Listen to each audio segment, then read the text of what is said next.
I'm sure there's thousands of acres in Tennessee of public land that's actually good. A lot of opportunity, yeah. A lot of opportunities. So a lot of guys will sit around and go, man, I ain't got no place to hunt. I ain't got no place to hunt. I ain't got no place to hunt. And they worry about the pressure. They worry about other people. But you can find hidden gems. The award-winning Tennessee WildCast is on the air with the latest on hunting, fishing, boating, wildlife watching, and all things outdoors. Make welcome your host, drummer and outdoor expert novice, Jason Harmon. Hello, everybody, and welcome back to this edition of Tennessee WildCast. We're out here in the wild today.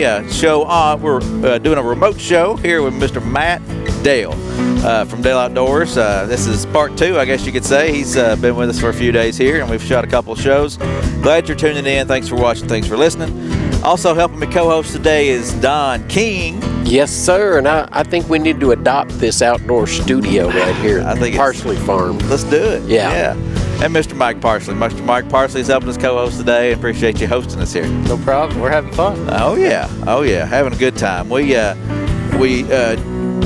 killed a turkey this morning, and if you'll have to go back and watch the first show to get those details. We covered that. If you haven't seen that one, go back and check it out. But Matt, introduce yourself to the folks. If this is the first time they've seen you and heard from you, let them know who you are, and then we'll jump into what today's show is all about, public land hunting and some of that kind of stuff. Well, my name's Matt Dale from Dale Outdoors on YouTube. Been doing YouTube for a few years, and got a pretty popular little channel on there. I'd say so. Educator, turkey hunting educator. So just an old turkey hunter from Virginia that enjoys this. Still do. After all these years. Never gets old, huh? Never get 30 years of chasing them. Never gets old. No. Well, you say you love Tennessee and you'd love to move here one day. Yeah. And this is your first Tennessee bird, right? It is. I've been to Tennessee a lot, over the years, and but never hunted it. Lived right next door to it, just never hunted it. And but I can check that one off the list. Yeah, we changed that, didn't we? Yeah. All right. Well, it's good to have you. I appreciate you being with us again, and it's been a fun couple of days here.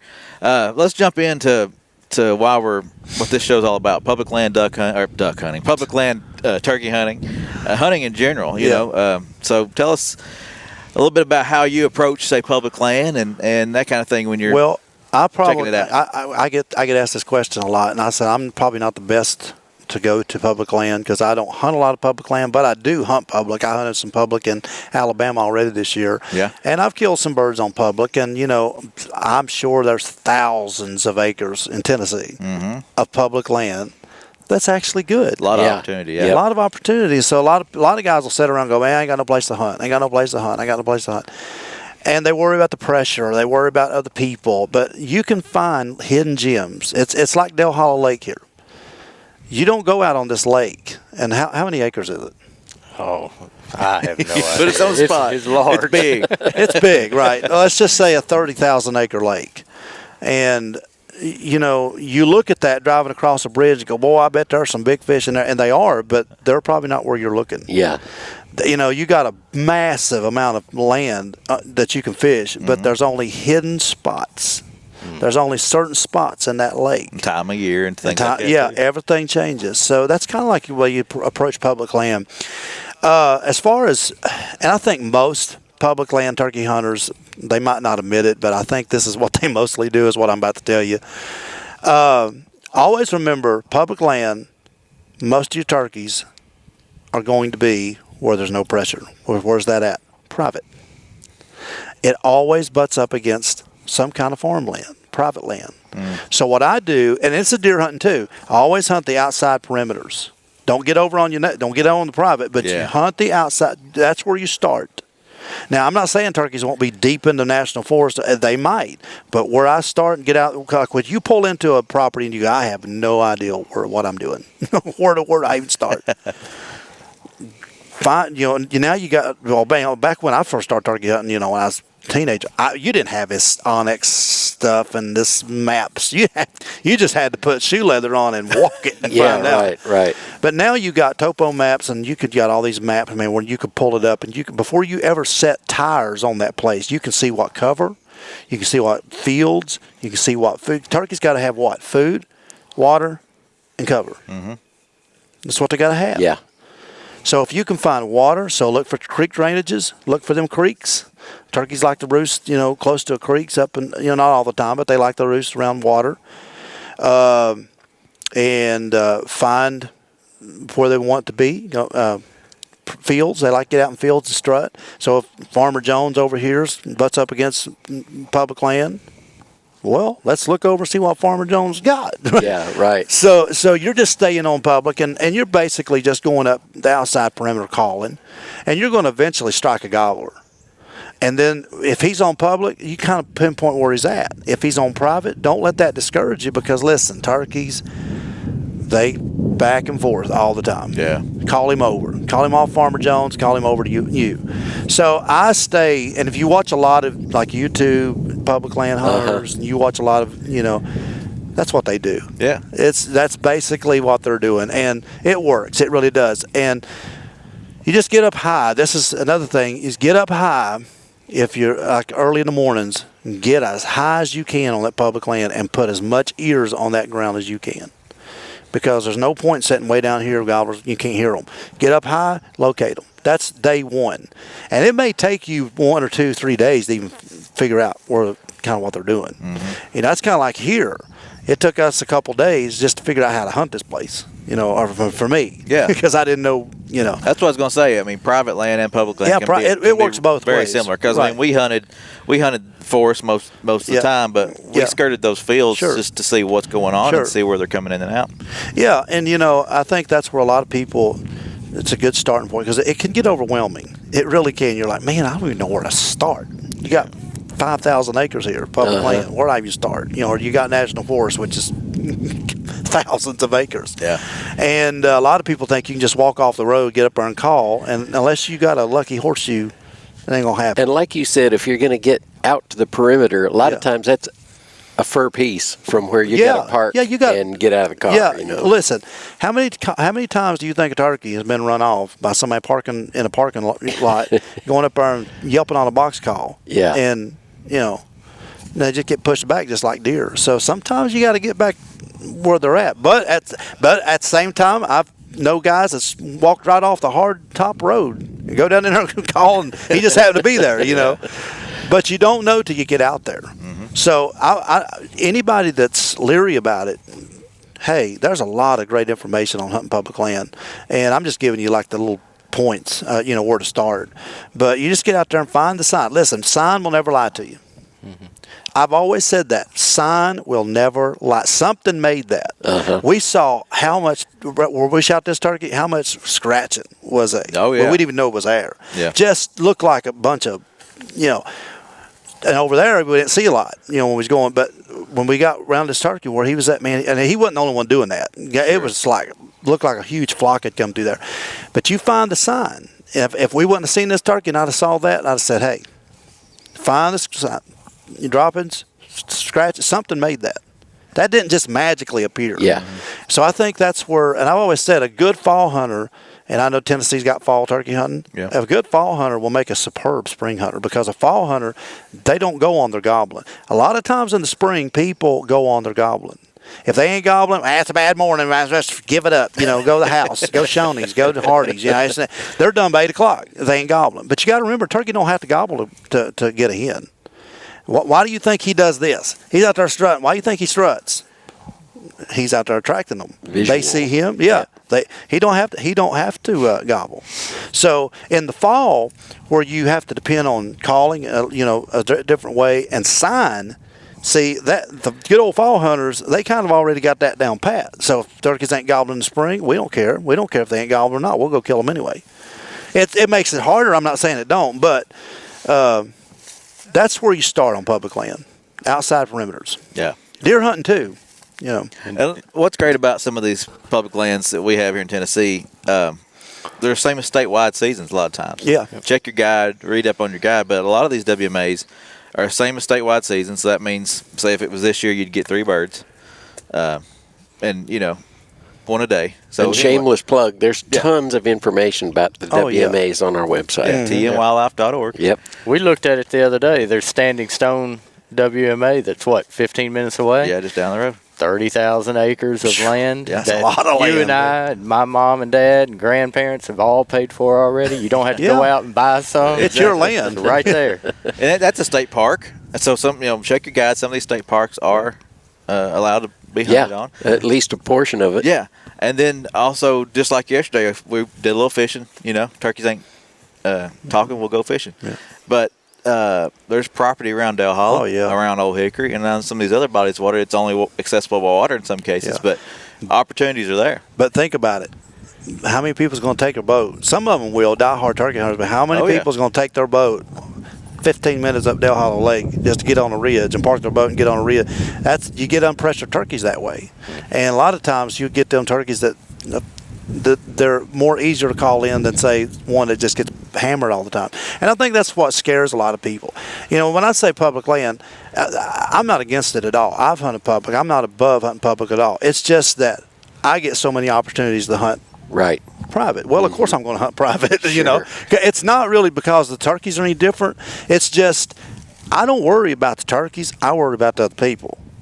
And so you got to, you got to be careful on private too, but you got to be careful on public because there's some crazy people out there that just shoot at anything, But don't let that get away from people. Yeah. Get away from people. And most of the time when I hunt public, I never see another hunter. So. Yep.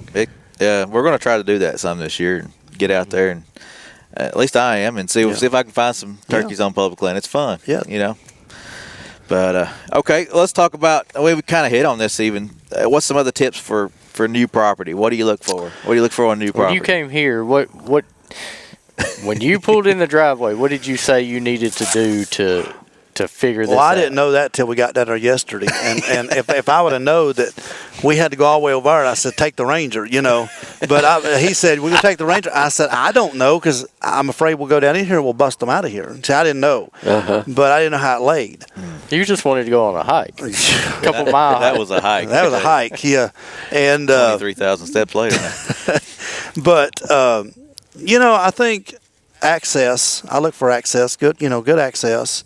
It's not that you're being lazy. It's just you don't want to have to kill yourself either. Anyway, and I look for creek water. This has got water here. You look for cover. Lord of mercy, you got tons of cover.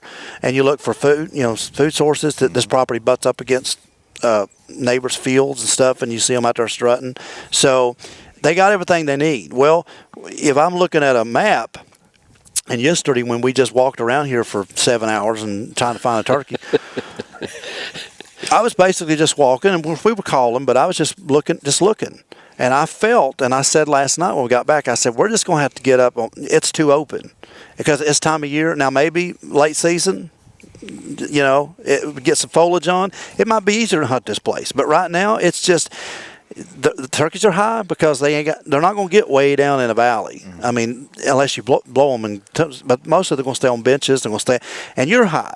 And if you try to get below them, they're up here. They're going to see it. If you're on benches and you're above them, they're going to see it. So it's just really tough. This is a tough property to hunt because it's so steep and it's just so open. So you really pretty much got to slow down, like you was talking about earlier.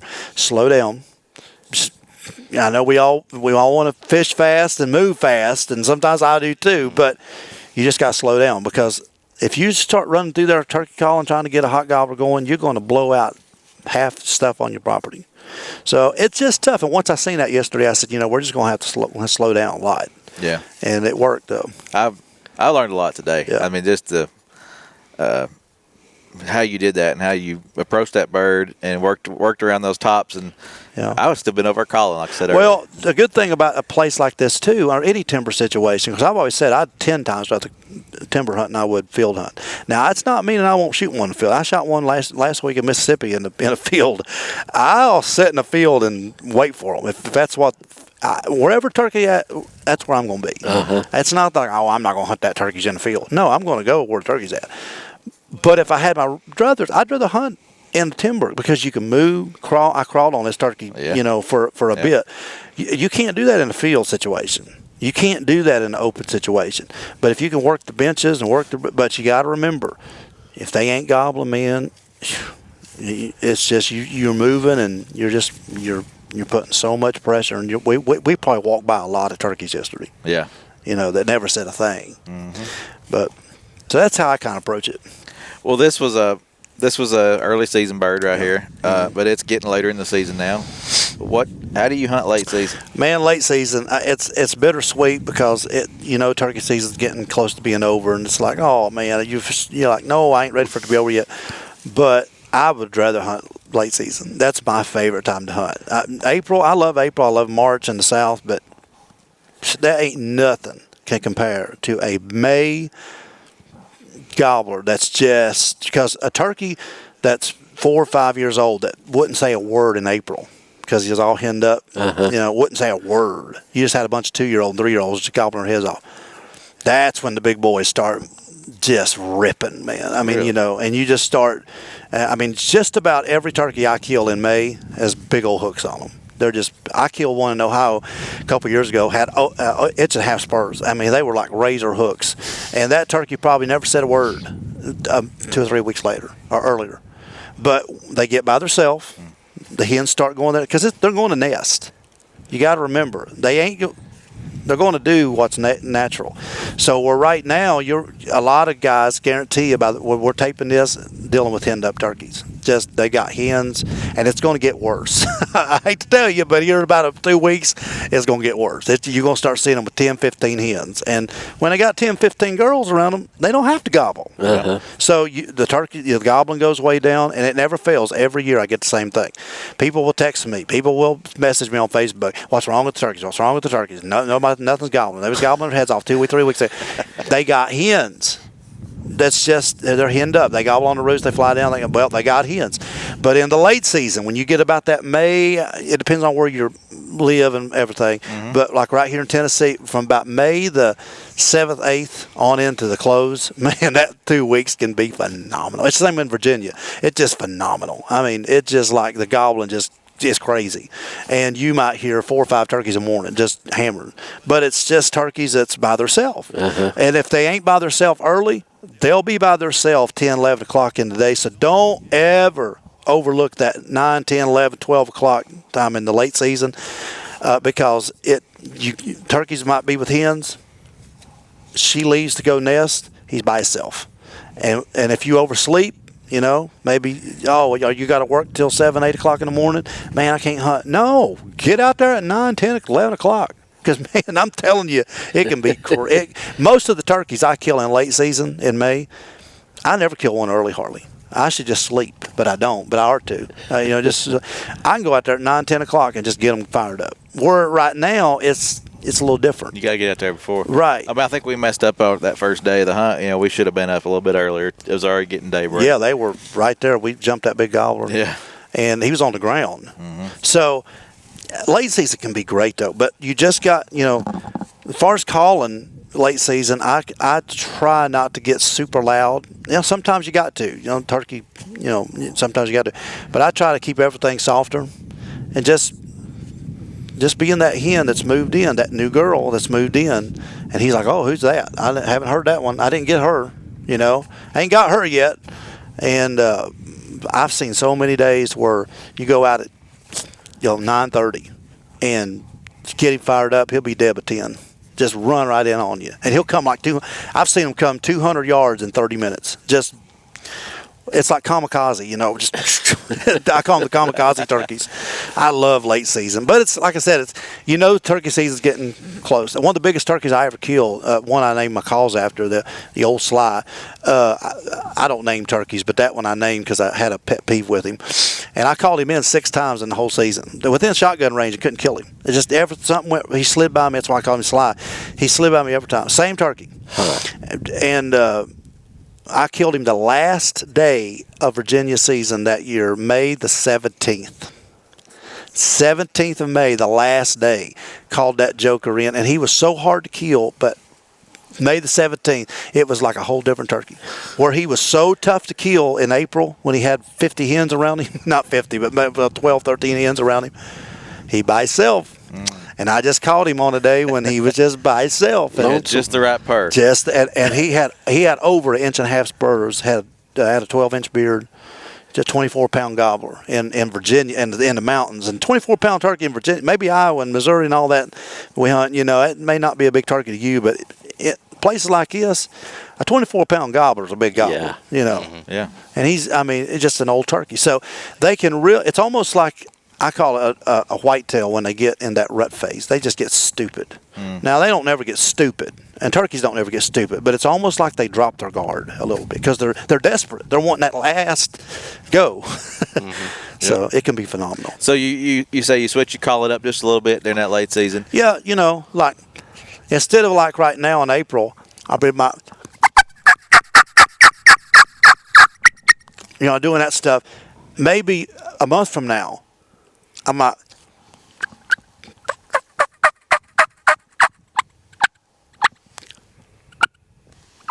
just doing a lot of that stuff.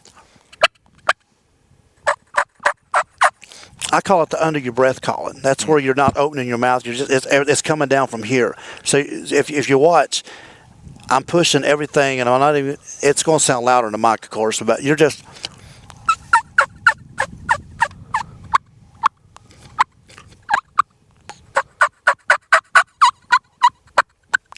Stuff like that, man. Just soft it down. A lot of times you hit that old 10 o'clock bird, you be packing him out by 10:30. And usually it's a quick hunt. Usually it is. Yeah. I just love it. Well, we've had you on a few workshops. We've started doing some webinars and workshops with the agency. You came on, did a series of 3 different things, and we put some of those videos on our YouTube channel. You can go check those out. But we've talked about decoys, and we haven't touched on decoys in the last couple of shows. What do you use decoys early season, and do you change it up and use decoys late season? Or do you use decoys at all? I don't use decoys. Nothing against them. I just don't. I did shoot my Mississippi gobbler last week over a decoy, but that's because the guy I was hunting with had one, and it was an evening hunt. So if I was going to use one, I own one decoy that I hardly ever use. I'm not against them. It's not my style of hunting. Yeah. But I would rather for it just be me and the turkey, because decoys can mess you up.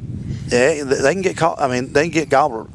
A gobbler can get almost shy away from a decoy, because if he's a subordinate gobbler, especially he's 2-year-old, 3-year-old that's been whooped all over the creation, and he sees a Jake decoy or a gobbler decoy out there, and he wants to come to you, and he sees that, what's he going to do? He's going to turn around because he's not allowed to come. So that's why a lot of people say, "Oh man, why did that gobbler shy away from decoy?" On TV, they just come in, we can throw his blow dog. That's TV. Right, it's TV. They don't show y'all the ones that did shy away. Decoys can work great, especially if you got a kid or you got somebody that can't sit still, and you're in a blind or something. A bow hunter's just about got to have something to get the turkey's mind.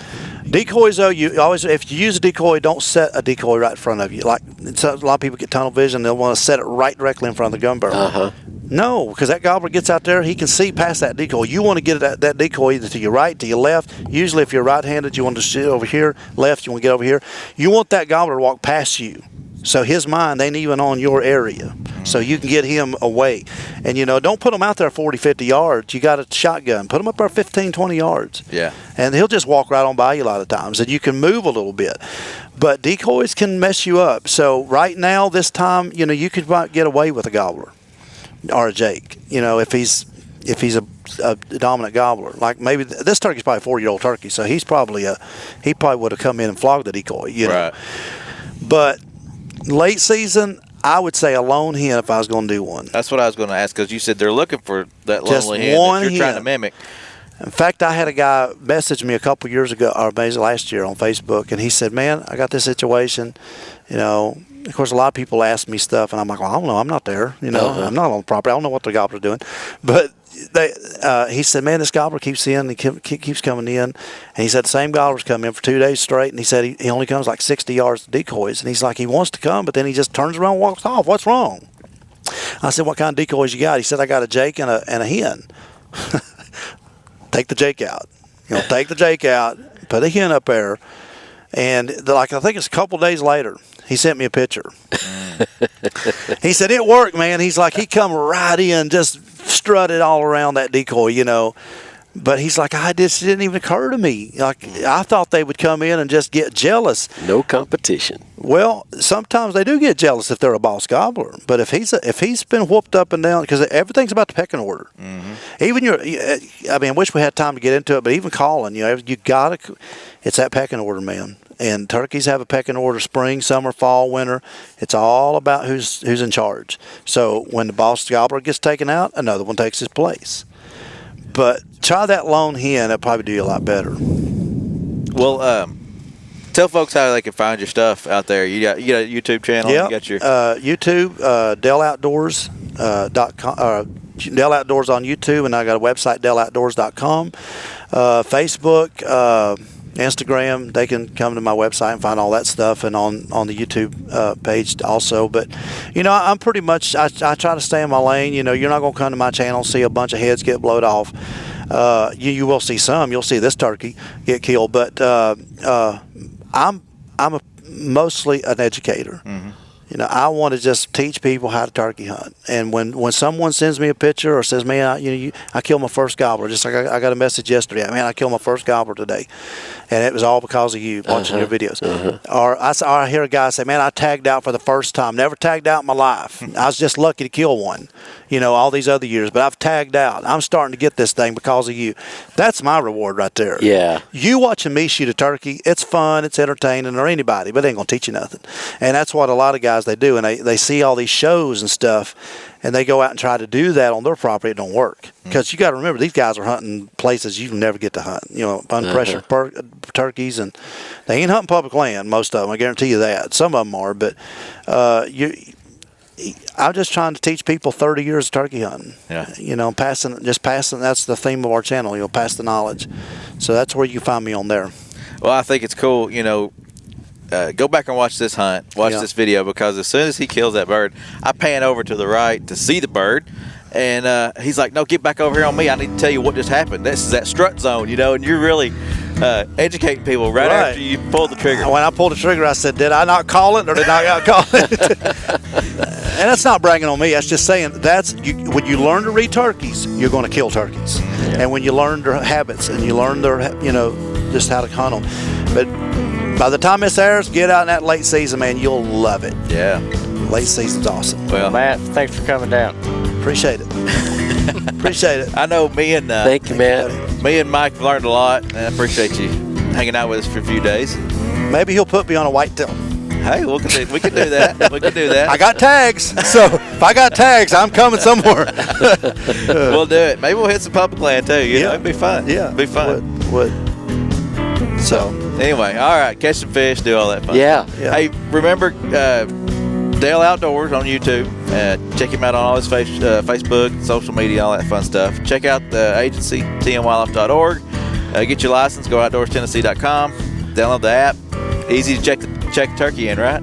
Yeah, real easy. Real easy. Very easy. So just keep coming back. We appreciate you watching. Thanks for tuning in. Thanks, Don. Thanks, Mike. Thanks, Matt. You bet. Thanks, Todd, for pushing the buttons and keeping us all straight. Can't do it without him either. So appreciate you. Keep tuning in. We'll see you next time. Thanks for tuning in. Stay connected with TWRA by visiting our website at tnwildlife.org and follow us on Facebook, Twitter, and Instagram. Hey, it's all about Tennessee wildlife. It's what we do. Tennessee WildCast will be on the air again next week. We'll see you then.